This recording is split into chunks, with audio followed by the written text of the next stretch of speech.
What's up? What's up? What's up, everyone? Welcome to the Horror Room. We're back here on a Sunday night live. Listen, guys, we got an action-packed show for us. By the way, big news, big news, big news. Thank you to everyone and all my subscribers for helping the Horror Room to hit the 1,000 subscriber rate. We're finally monetized. A year's of hard work. We were able to close it. Thank you, everyone. Thank you. So today I had a guest, a returning guest. She was actually, so back when I first started doing an interview sector of my show, I was like, you know what? I don't see anyone who's shining a spotlight on women in horror. And I started reaching out to women filmmakers, authors, and Esme was the first one who replied, and you were the first Women of Horror spotlight. So it's Yeah. crazy that to have you back on for this live show, on this monumental day. Yeah, I'm super excited to be here. Thanks so much for having me, and congratulations on 1,000 subscribers. That's awesome. Thank you, thank you, thank you. By the way, it was fucking hard. Yeah. I don't, and I was able to do it in a year. And usually they say most people get monetized. Usually it takes 2.5 years. Yeah. So anybody who's thinking about doing a YouTube channel or starting up, it's not. I mean, it is nerve wracking. It is tough, and especially to do such a niche topic that I do, which is indie horror. Oh, I'm not gonna say a lot of people don't care, but a lot of it doesn't get the big names. Like if I was talking Mhm. about mainstream horror, it doesn't get the big names Right. and it doesn't get the subscribers and attention that it should. But I'm gonna continue. Listen, at the end of the day, I'm in the same boat as all indie horror creators. We're trying to shine a spotlight on something that's niche, and that, to be honest, I think that indie horror is kicking ass right now. It's definitely doing Absolutely. something For sure. that big name Hollywood isn't doing.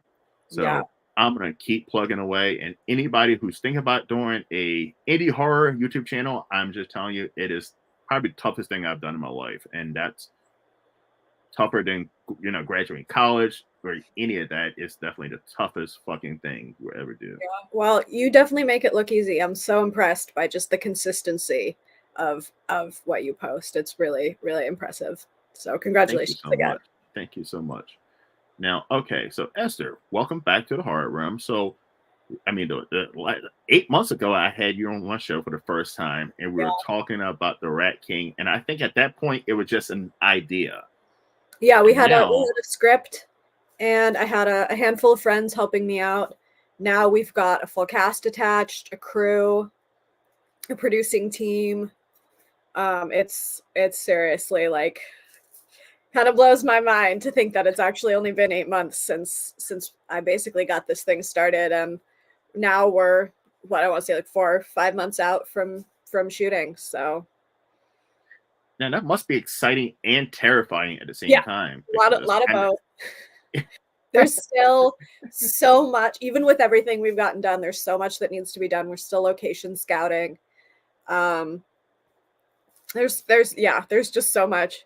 Um, but it's also just like I don't know. I mean, if you're like a horror filmmaker or any kind of filmmaker, any kind of artist, you'll know that like there's nothing better than doing your work, working on your art.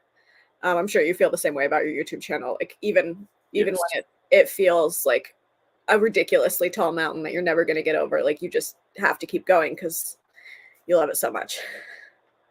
Yeah, I mean, and I totally agree with you. I mean, there were so many times I thought about quitting, especially when I started making those face of horror videos, and Mm, people were unsubscribing like crazy. really?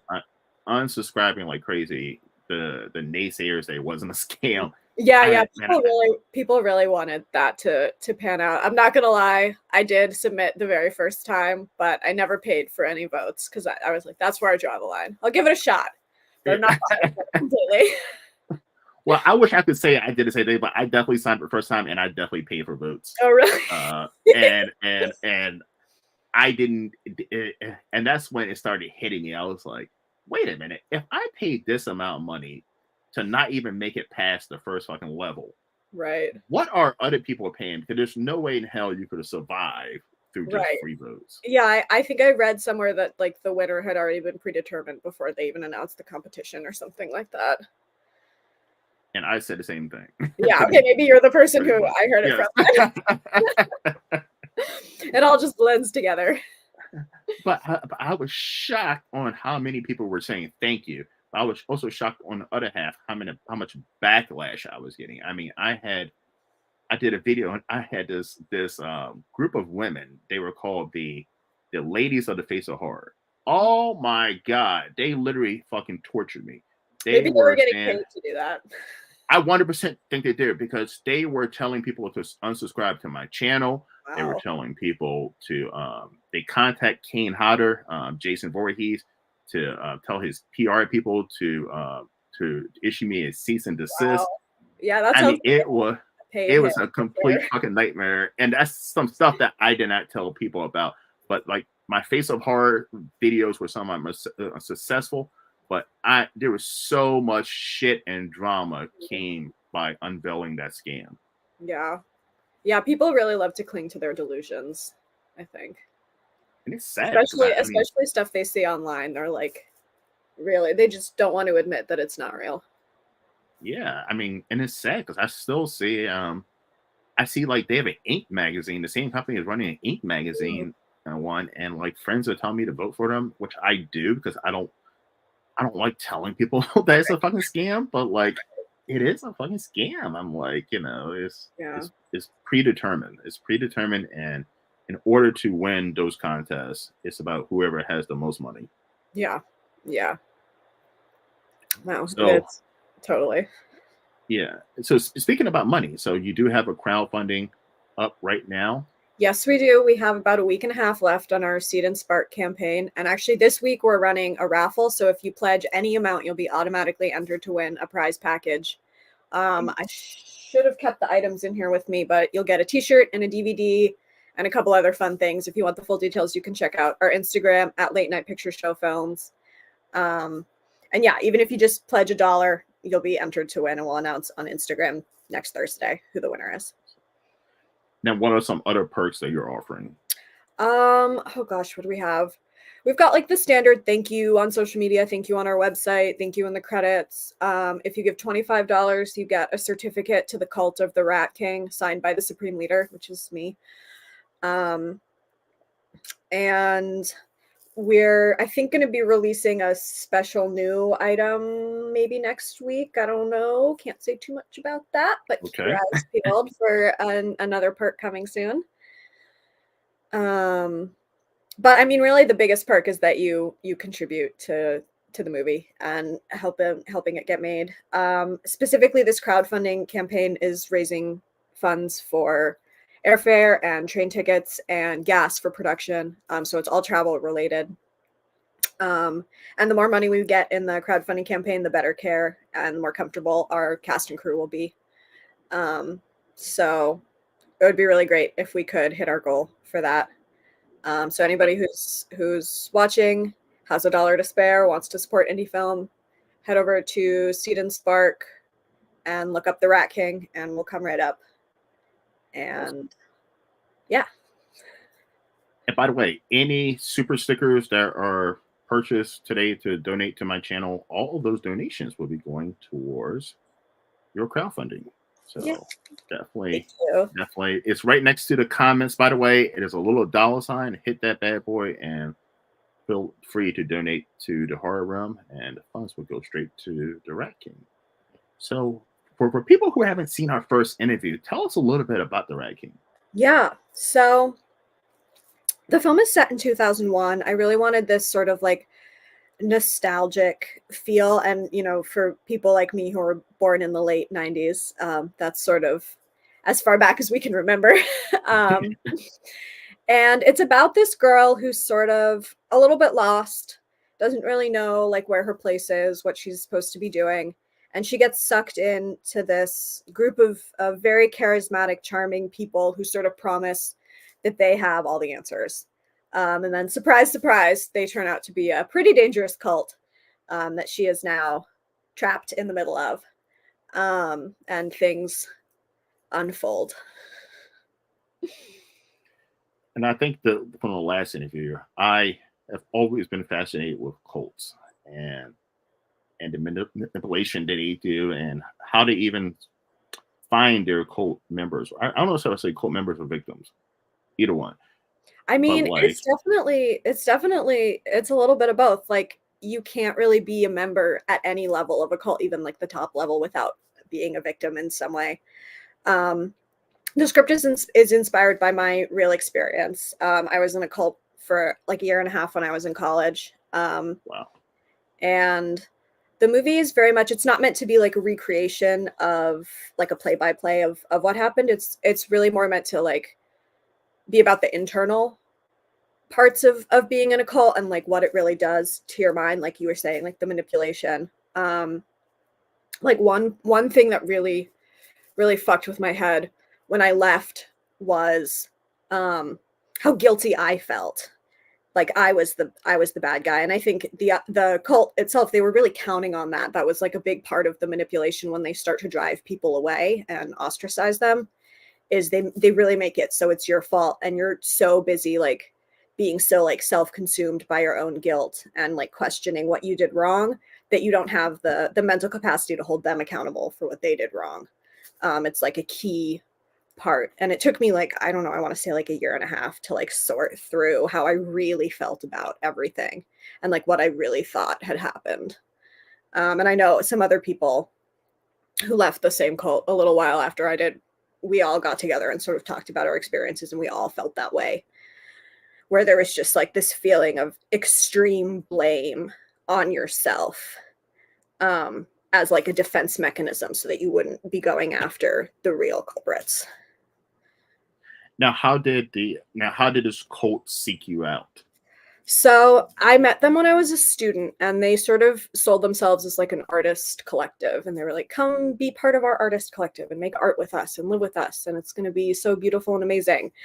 And for the first, like, I don't know, 6 months it was. And then I did really move in with them. And then it was like a complete switch flip. It was like they were a completely different person, different people, the way that they treated each other behind closed doors, as opposed to like publicly when they were in their like recruiting phase, as I call it now. It was just night and day. I mean, that's really where like it starts to mess with your head, because it's like, I thought you were this one thing and now you're acting completely differently, but everybody's acting like it's normal.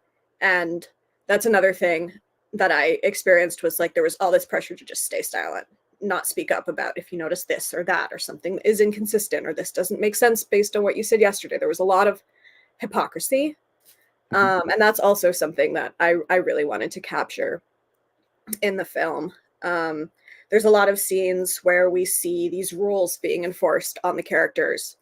But the guy, Chris, who's in charge of the cult, he's totally above it all. He doesn't have to subscribe to any of those rules.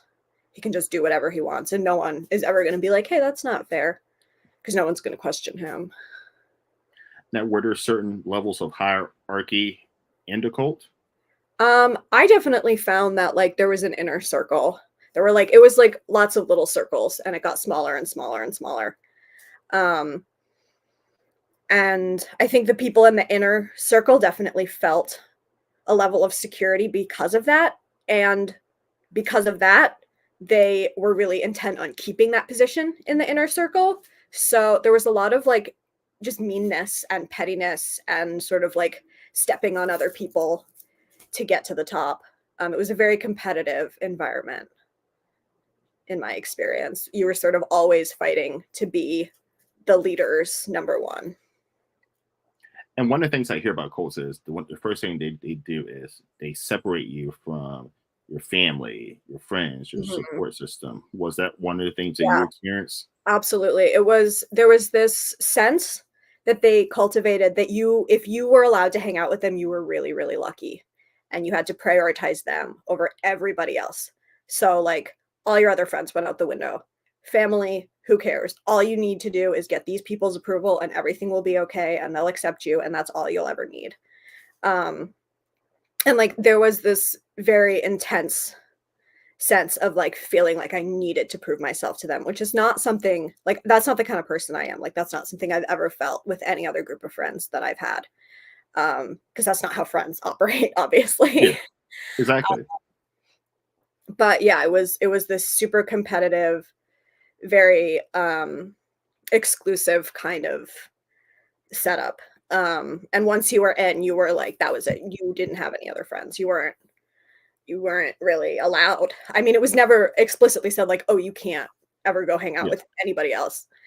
Um, but if you did, like, I remember we all lived together. I brought some friends over one night who I had known from my freshman year from my work study job, and they came over. Um, and everybody else in the house, they gave my friends the cold shoulder, and then after they left, they gave me the cold shoulder for like a long time because I had brought, unworthy people into our. outsiders. Yeah. Now, so when you're in a cult, are you allowed to leave and go outside and interact with other people, or is that shunned upon as well? So we were all students at the same college. So to a certain extent, yes, like we would go to class, we would go to work, we would, do all the things we needed to do, go to the library, go to the equipment room, whatever, you know. But socially, like it was super closed off. Um, and that was like a really big thing for me when I left was I was like, I need a completely new scene, I need a completely new social circle. So I got really into partying when I was in college because I was like, okay, I'm just going to go to these parties. I'm going to meet as many people as I can. I'm going to find the right people for me. Um, and I did. And actually, my first feature film ended up being a documentary kind of about the party scene and like why it was so important at the school that I went to. So that's my first feature. It's out on YouTube now. Actually, I just released it. It's been on Vimeo for a while, but I just released it on YouTube a few days ago. Nice, nice. So, what was the defining moment for you that you were like, you know what, fuck this. I do not want to be a part of this anymore. I need to exit. That's I definitely have it. I'm not sure it's something that I want to share. It's just like very personal. Um, but I will say so I was involved in a relationship with the person who was sort of the leader of the cult. Um, and they were really good at like pushing the boundaries just far enough where you're questioning like, I guess I am okay with this. Like I must have said I'm okay with this or they wouldn't be doing this. And there was one time where they just pushed it too far, and there was like again like a switch flipped in my head, and I was just like, there is no world in which this person thinks that I would have been okay with that, and that was just like what shattered the illusion. And I was like, everything has been a lie, everything has been a manipulation. Um, and from that point, it took me about like a month and a half to really like fully remove myself from the situation to the point where like they were no longer actively pursuing me to stay. Like once I hit that point, where everybody sort of realized I was like a lost cause, then it was just like doors slammed in my face. I still lived with those people for the remainder of the semester because it was like on campus housing and it was just complicated. But it was like they were made it very clear I wasn't part of the group anymore, and that was okay with me because I was done with Yeah. them. But it was a really, really tense, unpleasant few months. Now, I can imagine now because I mean, now I've looked at cults and so forth, and one of the way they attract a lot, especially young people, in is they will take, let's say, if it's a young woman, there would be a young guy who she's interested in, and he's the one who kind of lures her in. Yeah, Is that everybody, experience? everybody was paired up. Every single person was paired up. And it was like once you were in that relationship, like your status in the cult depended on staying in that relationship. And I watched it happen to other girls who would basically get dumped by the guy, and then suddenly the next day the narrative is they're evil, they're abusive, she was awful to him the whole time, and it's like no one had ever said anything like that about those girls before. Um, but yeah, there was a lot of pressure to be in like specifically a monogamous heterosexual relationship. Um, yeah. And was there any type of religious theme to the cult, or Not really. There was like some very like appropriative elements of spirituality. And I feel like it's important to mention that like all of the people involved in the situation were white. And that's something that I've taken in the script and like really tried to write into the characters of this sort of like very privileged kind of naive idea of like building a better way but not actually having to do any building because it's already all been built for you. Hmm. Um, but yeah, it wasn't like religious. It wasn't like we were summoning a demon together every night. It was just Yeah. all about power and control. And I think this one very insecure person feeling the need to just have complete control over every single person around them. And does this cult still exist, as far as you know, or? As far as I know, sort of. Okay. I do know a lot of the original members have moved away and are no longer. I don't know if they associate with each other at all. I know they don't live together anymore, but I know that a few of them still do. Um, and I don't know, like what we talked about kind of at the beginning is like everybody is a member and a victim. And that was something that I really wanted to capture in the script. It's a completely fictional story, but a lot of those like internal emotional elements are real. And I wanted to portray that like a lot of these people, like they're here and they're treating each other badly, but they have reasons for it. There's a reason that they've been seduced by this lifestyle. There's a reason that they sort of express themselves in that way. And I tried to like show that with every character that they're both sort of a victim and a perpetrator at the same time. And speaking of cults, like one of the things too about cults, and what you say in your movie is, as young people, I can even remember myself at 18, 19 years old. We were so, and I said, I would say this probably goes on to about 25, somewhere between 25 and 27. We're so consumed of being accepted Yeah. by our Yeah. peers, others. We even like, and I would say women do this more so than men, Mm. but like a woman would find a guy. I've seen this before. There'll be a guy who they like. They like him. But if their friends don't approve of the guy, they would instantly stop talking to the guy. Mm. And everything was just so I could see how cults can definitely manipulate that Yeah. train of thought Yeah, you amongst you youth. hear about brainwashing and you think like, "Oh, that sounds silly, that would never work on me." But it's not what you think it is. And like the human brain is actually like so susceptible to cues from the environment. It's so subconscious and like you can just like get your head completely turned around in like a day or two of just being around such a toxic, fucked up environment. Like, I'm definitely the kind of person who's like, "That would never happen to me," but it did, Me too. and Yeah. I didn't know it. I didn't know it until, like, I don't know, I wanna say a year and a half later, I was sitting in, like, a shed with one of these other girls who had left the cult, and she kinda turned to me and was like, "Yeah, that was, like our old friend group was, like, really messed up." And I looked at her and I was like, "That's not a friend group, that's a cult." And I had that in my head for a while, but I think that was the first time I like said it out loud to somebody who would understand really what I meant. Because a lot of times when I tell people like, "Oh, I was in a cult," they're like, "Were you though? Like that doesn't sound real." But like not every cult looks like Jonestown or the Children of God or whatever, you know? Yeah. Like cults, I really think they're everywhere. And like not to get too political or anything, but I think in America, especially, like there's this really isolationist idea that like drives the way that society is set up, and that's why people are so susceptible to this kind of manipulation because what they really want, like you said, is acceptance and community, and that's what they're being offered by these groups.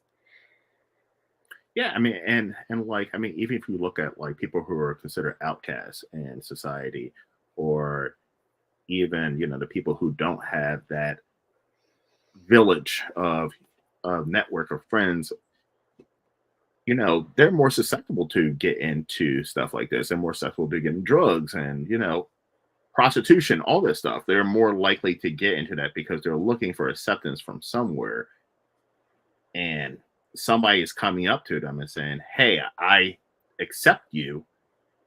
These group of people accept you," Yeah. and it's like a breath of fresh air. Yeah.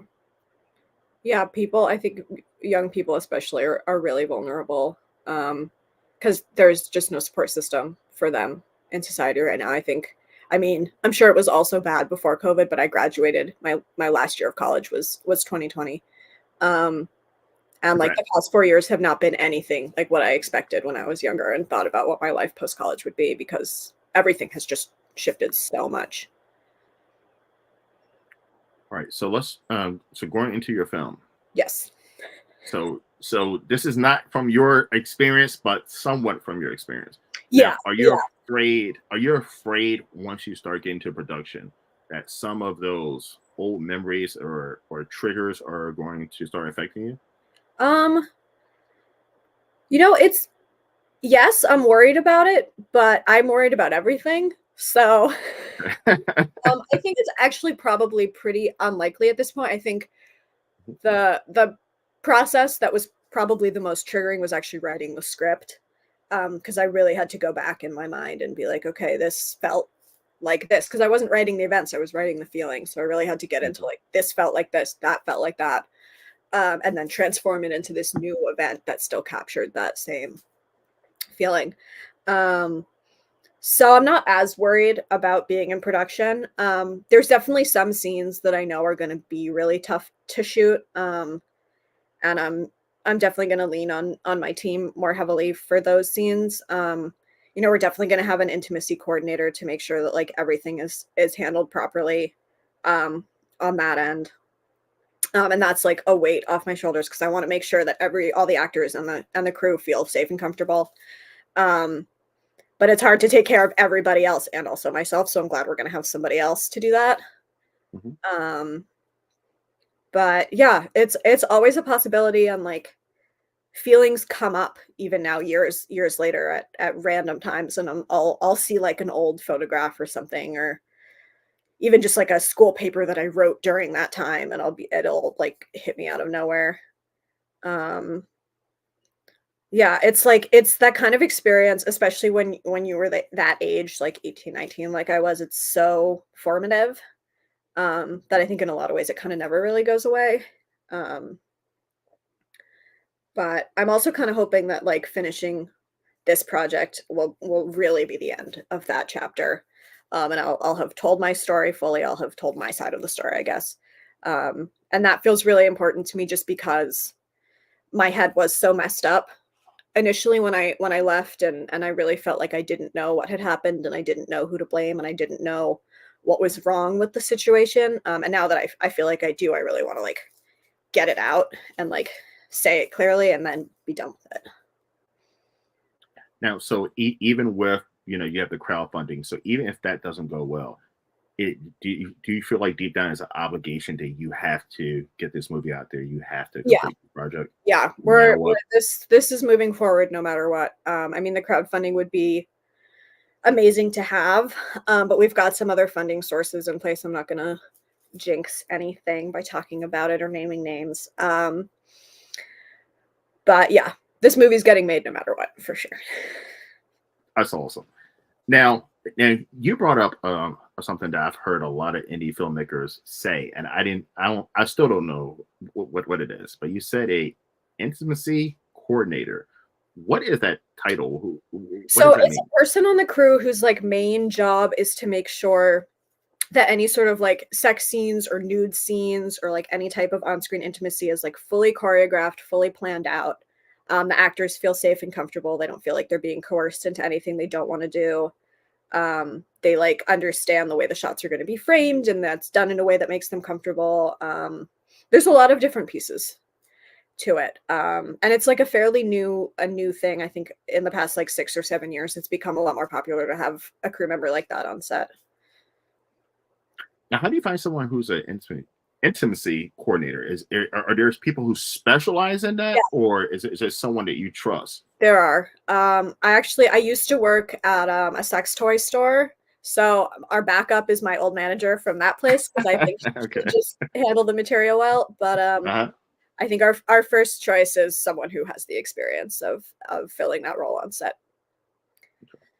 Yeah, because I mean, for someone who's a viewer, when I see a sex scene in a movie, I always thought that they were like, "Hey, just do it how you would do in real life," I'm like, I mean, and I it's think just a bumble. for a Yeah. really long time that is how they did it. Um, but I think that led to a lot of really bad experiences on set for actors. So there's been a lot of progress in the industry, which I think is awesome. Yeah. And I also we have a couple scenes that are sort of nude or implied nude. And they're not necessarily sexual in nature. It's just the sort of like freewheeling mindset of the characters. Mhm. And I really plan to hand a lot of control over to the actors for those scenes. So in terms of like, you can shoot this, but not this. And we're going to do it like this, but not like this. Like those are calls that I think the actors should be making for themselves. Now, as a filmmaker, so when you're writing a script, talk about nudity. Like, at what point do you think of yourself, I think a nude scene or a sex scene would be appropriate for Um, this? I think just because of the nature of my experience, it was always something I knew was going to be in there. It was just a matter of like, how am I going to deal with it? I don't want it to feel exploitative or salacious. It's not really even meant to be like enjoyable to watch for the audience. It's not meant to be sexual in any way. It's really meant to be uncomfortable. Yeah. Which is why the intimacy coordinator I think is even more important Yeah. because we want it to be fake uncomfortable, not real uncomfortable. Yeah. All right. So production. So you're right now you're in pre-production. Yeah. So what are some areas you're still looking for filming locations? Have Yeah, you we're picked like a still city or state that you're looking to so we're film? gonna be shooting in Massachusetts. I know we're gonna be shooting in Western Mass.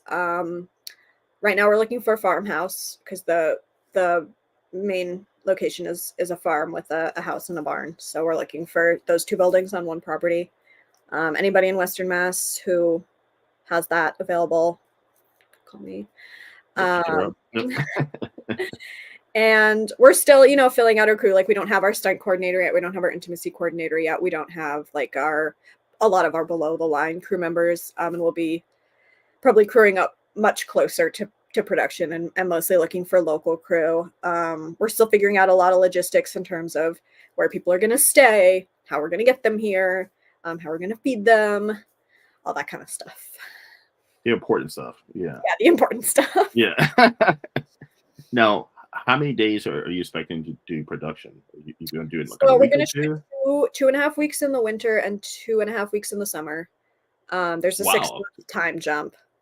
Okay. I think it'll probably be slightly less in the winter, just because we're going to try to do some of the winter interiors during the summer so that we don't have people standing around in the cold any longer than we absolutely have to.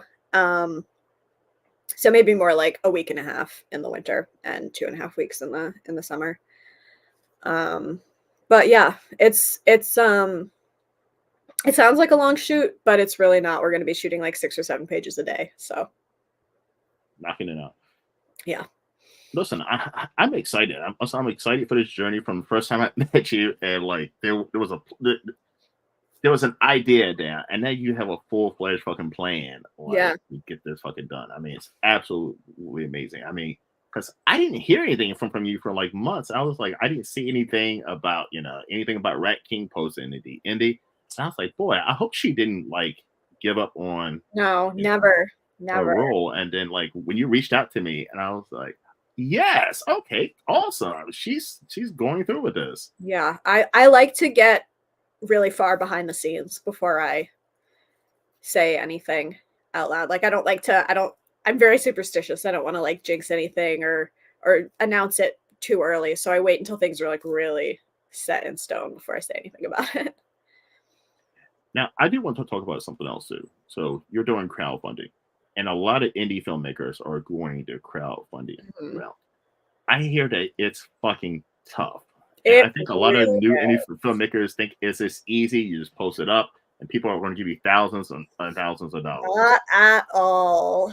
Not at all. It's really tough. I think there's a lot of really great resources out there. I really can recommend everything that Seed and Spark has put out. I learned so much from them in the preparation of leading up to doing our campaign with them. And it's a platform specifically designed for indie filmmakers. So I would really recommend that. And then beyond that, it is kind of luck. And it really comes down to who you know, and if they respond to your campaign or not, because you're going to get most of your money from people that you know by like reaching out to them directly and asking them, as opposed to like posting on social media and hoping that strangers will bite, because it doesn't happen. All right, so we just got a message in from New Age Barbarian. Pick up the horror crew, pushing forward. Listen, that's the only way to do it, man. That's the only way to do it. Yeah, We gotta keep you just pushing got to keep forward. going. Gotta keep pushing forward. Definitely. But yeah, because I see so, but it seems like not every, but majority of indie horror filmmakers are going to crowdfunding routes. Even Yeah. the ones who are pretty successful, they're going to Yeah. crowdfunding route. Because but like I see so many filmmakers who are going to crowdfunding route, and I click on their thing, and they're like at 10% or 5%, and but I think because, and I'm gonna ask you, do you think it's because so many people are making any horror movies right now, and so many people are going crowdfunding that the audience doesn't know who the fuck to support? I think honestly, it's unfortunately that people just don't even have the money to support projects like that. It's like people have the money for their bare necessities right now, and that's kind of it. I think it's a really, really tough time to be crowdfunding. And like I've really been struggling with it, because in my mind, crowdfunding, I mean, I've always known it's like a thing that creative people do, but I associate it more with like mutual aid and like helping people who are having like real emergencies. So it's really hard to like put our project next to somebody's like housing crisis and be like, help me. Yeah. And I think that's probably what a lot of people are experiencing um, right now. And then maybe there's a surplus on the market, but I think like if people have the money, they're gonna give it to the project that resonates with them. People just don't have the money for it right now. So it's probably a tough time as an indie filmmaker. I mean, Yeah, if you I do think, not have outside, if you don't have inside sources to yeah, make a film, or if you don't have that big cult fan base that's going to donate to any project you make. yeah. Basically, you have to be an influencer if you want to, I think, raise any money online successfully. You have to have just a ridiculous amount of followers.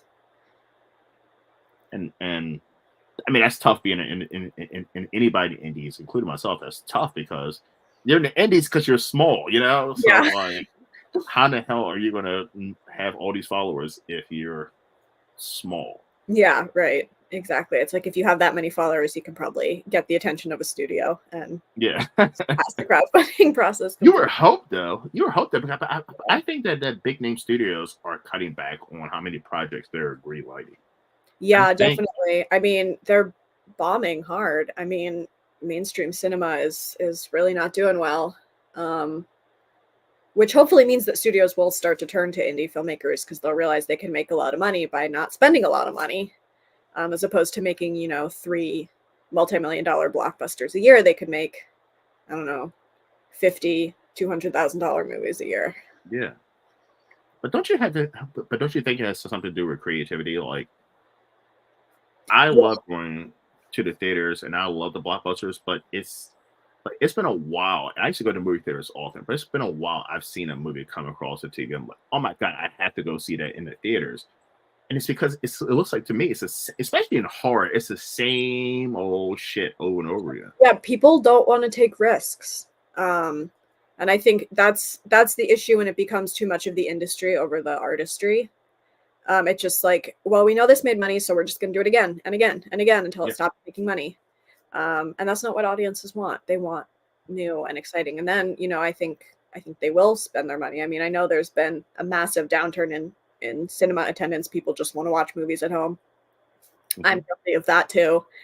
But I think it's also because there's not that many exciting movies where you're like, oh, that I want to see on the big screen.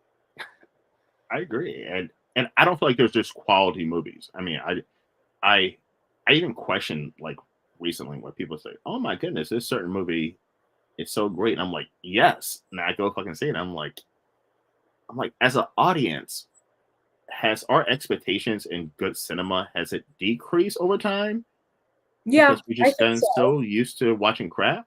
Yeah, I think so. Because there'll be a lot of times where there's a movie that's, like, super hyped up, and I'll see it, and I'm like, "Yeah, it was nice, it was different, but it wasn't what people are saying it is." But it's just, like, because it's a little bit different, it's, like, mind-blowing. Yeah. And Thanksgiving was the last movie, by the way, that, that I did.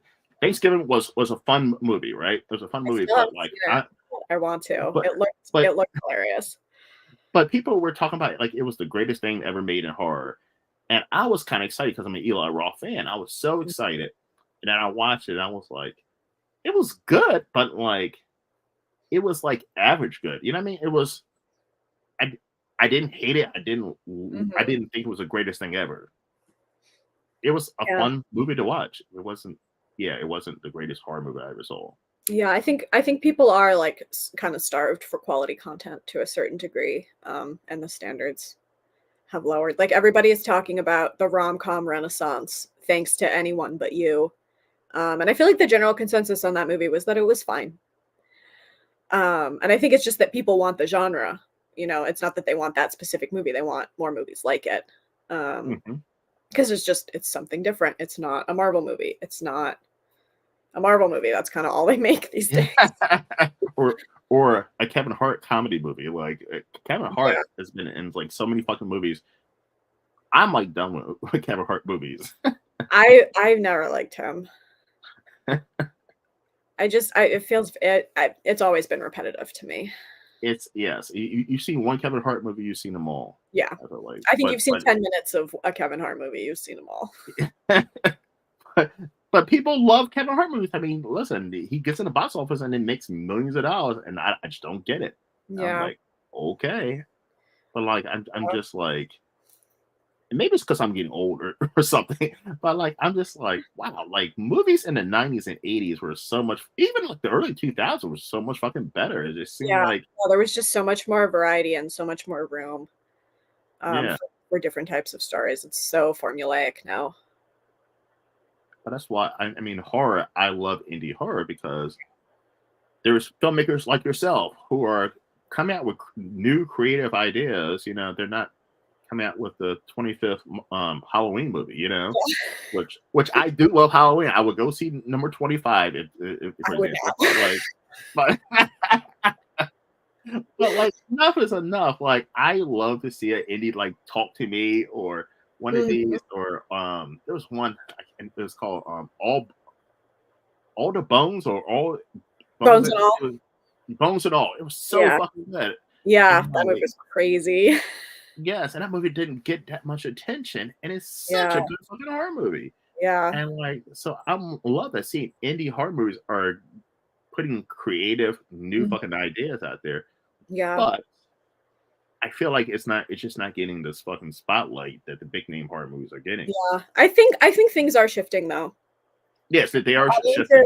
Audiences are starting to know what they want and, like, seek it out themselves, as opposed to just waiting to be, like, spoon-fed by Paramount or Universal or, whatever big studios are putting stuff out. Like, I think the rise of A24 has given a Yes. lot of people opportunities, which is super exciting, and I love everything that they're doing pretty much, and have since the beginning. I think a lot of people forget their, like, first few movies, like Tusk and The Bling Ring, like, those were all A24 way back in, like, 2013. Um, Great movies.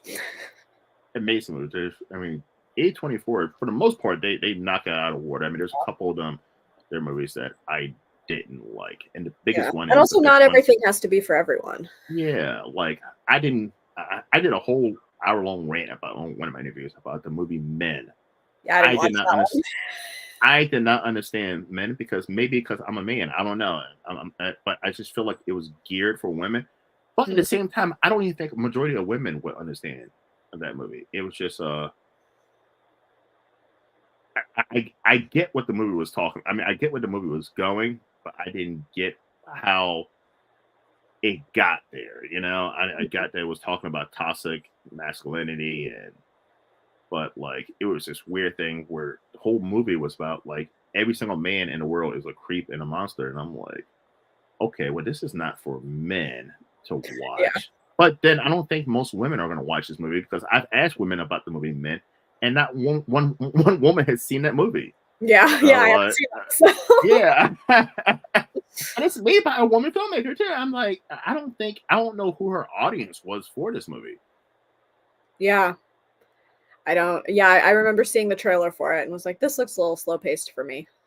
Yeah, it So I was skipped it. slow pace and just odd.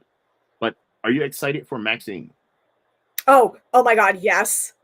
I hope they make more too. I know they said they might make a fourth and a fifth one. I was Pearl for Halloween. Were So you yeah, I love the awesome? trilogy. Love Mia Goth. She's such a freak. I love it. Um, yeah, what else? There's a lot of cool horror that I'm excited about. I saw the TV Glow. I think just premiered at Sundance like last month.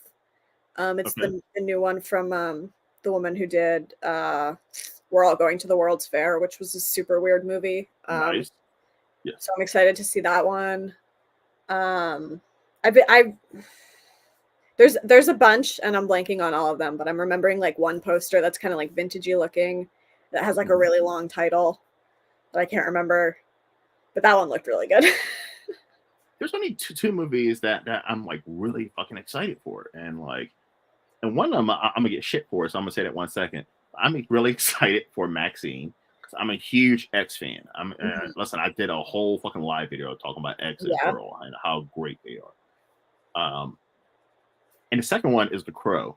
And so many people have been getting so much shit about the trailer. Like, I don't think it looks that bad, honestly. it looks fucking great. Like, I'm I'm looking not like like a hardcore fan. Like I know there's like comics and stuff and people who are I'm not like a hard really fan. invested in the lore.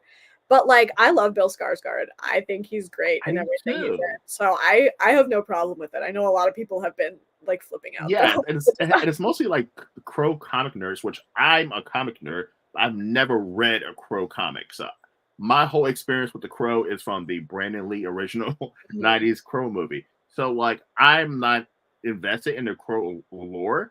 I just think it looks like an amazing story. It looks badass. It looks like a lot Yeah. of action in it, and like, listen, I don't get the hate for the new Crow. I mean, people have been losing their fucking minds on social media, People just care way too much about the wrong things, I think. and I'm just gonna laugh when this movie is like the greatest thing ever and it's so Right? fucking good, And they all love it. and all those assholes are like, I'm not going to go see this movie and this and that, and they're gonna be like, oh, this movie was the best Crow movie ever, and I'm like, Mhm. I wish I could save their and screenshot their post Yeah. about how this is gonna be the biggest shit ever, and comment. Well, I thought you said it was going to be the biggest piece of shit ever. I don't think this movie is going to be bad. I think this is going to be a badass. I think it's going to be a Yeah, I great feel movie. it's good. I think it's going to be a great movie. So I'm sorry, I'm not into the Crow lore. I didn't even know there was people who were Crow comic book fans, but there are because apparently made two movies about them. But Mhm. like, I've never heard I haven't heard this much backlash for a fucking movie trailer, not a movie for the fucking trailer in a long fucking time. I'm like, Yeah, I 'cause think the it's like last iconic. one, yeah, I think the last one It was makes like sense. the Little Mermaid with the black Little Oh, Mermaid. yeah, That's the people last were really time. about that. Yeah, that's the last time I heard so much shit about a trailer. Like I said, people care way too much about the wrong things. Yes. I uh, I didn't see the new Little Mermaid, neither. but I think she looked great in the role. Yes. By the way, there was a whole lot of men giving Barbie movie a lot of shit too. Yeah, yeah. I mean, that makes sense because like anything that's marketed as being for women, men are gonna hate on, especially on the internet. Um, It was weird because I was like, as a man, listen, I was like, why the fuck would I care about Barbie? I don't care. Listen, it could be the greatest movie ever. I mean, I'm not gonna sit there and give Barbie the shit because why do I care? I mean, if it's something I don't want to yeah, see or why I'm does not it mean interested in, so much to all of them that they have to it get on doesn't and be like, bother "I me at don't like this all. movie." Yeah, it doesn't bother me at all. Like, I'm I just see like, movies okay. every day that I don't like, and I keep it to myself. Exactly. Listen, I have a YouTube channel where never mind. Yeah, don't even get into it. Don't get me into this, but I watch movies all the time. I mean, I watch movies all the time that I'm not a huge fan of. But at the same time, Terrifier and Terrifier 2. But listen, But at the same time, I would never ever bash the movie online. Right. Yeah. Never, ever. Never, I like ever. Terrifier too. I'm joking. Terrifier 1. Terrifier 1. All right. Esme, where can everyone find you? So you can find me on Instagram at Late Night Picture Show Films. You can find us on YouTube, same username. TikTok, same username. And I think we have a Facebook page too, but who uses Facebook these days, really? By the way, I agree with you with that. Like I have tons of friends on Facebook, and no one posts anything on Facebook Ever, anymore. ever. It's just silent. All I see when I open Facebook are like sponsored posts because nobody I know posts ever. Yeah, the only people I see are indie filmmakers making posts. That's the only people I see making posts on Facebook now. Yeah. So Yeah, true. like All of the Facebook is Facebook groups. dead. Yeah, other Yeah. than the groups, I don't use it. But it has been a great networking tool. I found my line producer, my assistant director, tons of people through those Facebook groups, and like really, really great, hardworking, amazing team members that I'm incredibly lucky to have. So, yay, Facebook. Yes, Facebook. Listen. Yay, Facebook. Listen, Esme, you're the original woman of horror spotlight here in the horror room. You're the first, and you will remain the OG. Always and forever. Yes. And Listen, I guess in another 6 months we can check in again and we'll have wrapped the first half of the movie. So yes, I would love to have you on. Yes, to hear the experience, and I'd like to have you on after I see the movie too. If you can send me a yeah, screener, I would love to watch it and just have okay, you come we'll on, do. Yeah, and we'll definitely talk about it. we'll stay in touch. Yes, yes. I mean, you're the OG. So, listen, everyone, go and shoot over to Esme's crowdfunding, and it's on what site again? I'm It's on sorry, Seed and Spark. Seed and Spark. Yeah. All right, shoot over to Seed and Spark, and go ahead and put your support in toward the Rat King. This was a fun interview. I mean, listen, we always have fun interviews. I mean, Yeah. listen, I didn't even know that you were in a cult. I mean, you Yeah. just unleashed that on me. Yeah, I don't really talk about it that much. But I felt kind of like a pressure to just like say it once clearly, put it like this is as much as I'm gonna say about it. Because really, like the way that I want to talk about that experience is by making this movie and having people watch it. Like that's the way I want to tell the story. But I people have a lot of questions. I've sort of alluded to it in some Instagram posts and some of the writing around the campaign. So I just wanted to like, I didn't want to be like clickbaity about it. I'm just gonna be like, I'll talk about it this one time. This is as much as you get. Watch the movie if you want to know more. Awesome. All right, guys, everyone, thank you for coming to the Horror Room Live. This has been a fun one. I'll see you guys next time. And by the way, thank you for the 1,000 subscribers. I love you guys. Listen, I'm going to continue giving you guys the best fucking product available. I promise you, this is going to be the greatest fucking horror YouTube channel ever. Just give me some time and keep supporting me. Hell yeah. All right, guys. Have a good night. See you next time. Good night.